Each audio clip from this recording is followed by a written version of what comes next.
what a night. Well, Yeah. ladies and gentlemen, today, the president rolled back some of his administration's cruel childhood detention policies, but the original plan to lock up kids came from White House senior advisor and man with a 32-year no-eye contact streak, Stephen Miller. Miller was one of the president's harshest advisors.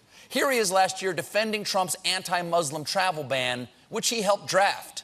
The whole world will soon see, as we begin to take further actions, that the powers of the president to protect our country are very substantial and will not be questioned. Well, if I can't question the president, I have a question for Stephen Miller. Why should I take orders from a dead-eyed, bald 12-year-old? And Miller wasn't shy about speaking up in favor of the baby cages. He told the New York Times, no nation can have the policy that whole classes of people are immune from immigration law or enforcement.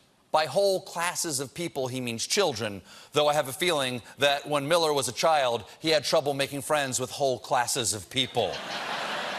Of course, Miller saw the same heartbreaking images everyone else did, but according to one White House advisor, he had a unique reaction. Stephen actually enjoys seeing those pictures at the border. He's a twisted guy, the way he was raised and picked on.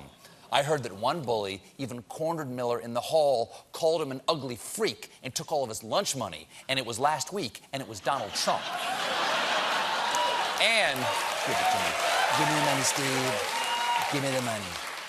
And child separation may be on hold, but Miller's already planning his next draconian move because Stephen Miller and a team have been quietly meeting for months, planning additional crackdowns on immigration. Well, here to tell us what might be next is White House senior advisor Stephen Miller. Stephen Miller, everybody. Mr. Miller, thank you so much. Thank you.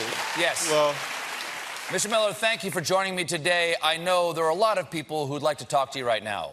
yes, Stephen, a lot of people want to talk to me. The feeling is very foreign. So foreign that I want to deport it and capture its children.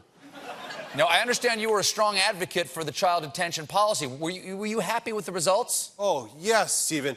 This is my happy face. Stephen, as of June 9th, we have detained 2,342 children taken from 2,206 parents, meaning 136 of those parents had more than one child, which personally I don't understand because my parents swore an oath to never reproduce again after they had me. Well, I thought you had a younger brother. Well, he tells everyone we're not related.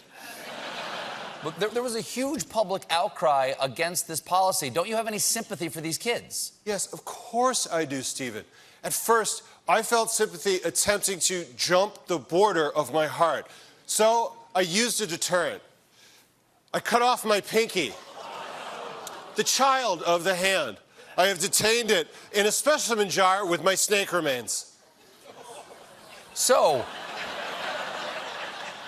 what about the reports that you actually enjoyed seeing all the photos from the detention centers? Stephen, that is a gross exaggeration.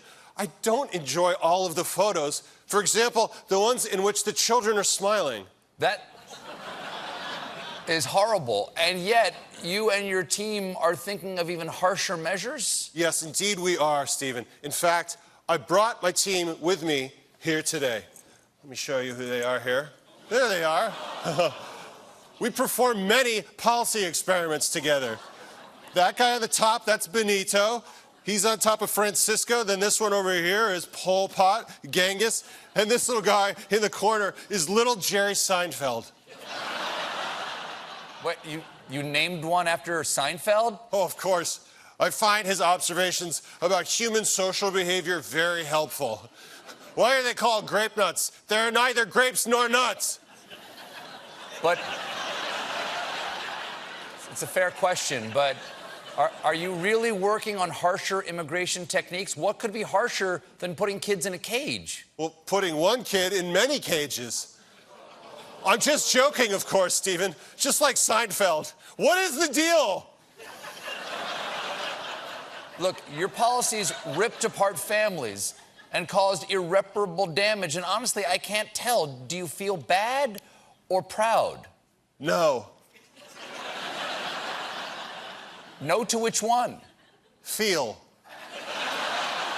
Stephen Miller, everybody.